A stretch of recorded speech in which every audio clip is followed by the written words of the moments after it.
Today he's trying something called Emotional Freedom Technique, or EFT, to combat the psychological habit of 18 years of smoking. Because addictions and smoking is underpinned by anxiety, when we're actually tapping, we're helping to reprogram the brain's longer-term memory to recognise that whatever it is that is actually causing us stress is no longer a threat. And so, while Callan taps his way to a nicotine-free life, I thought I'd leave the last word to Dr. Mendelsohn.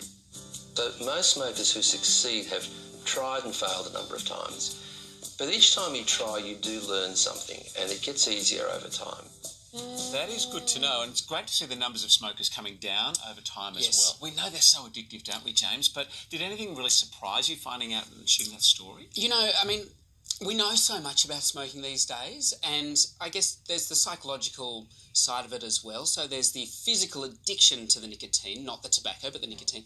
The psychological side of it, that habitual side was interesting. Yeah. You know, the other thing that I found in this story was I've done a couple of smoking stories now for the show, and I feel sorry for the older generation who were sold this dream. They were told to smoke.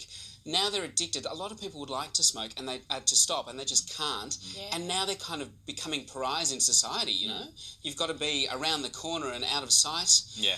Yeah. Which, to be honest, I do prefer because I hate the cigarette smoke, but it's not fair on them, Yes. You're right. Now, what was interesting is this emotional freedom technique, tapping. I've had tapping. I've done tapping before, but I didn't know that you could use it for treatments to break habits. It was really interesting. So the point is, it's the habit. This is treating the habit of smoking all the time, maybe with a coffee in the morning, not so much the addiction.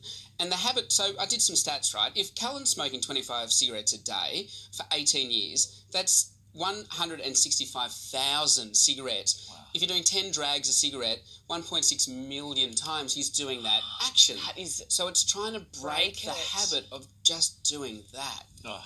Yeah. Right. The other worst habit there is flicking the butt when you finish too. Stop doing that. Put it away.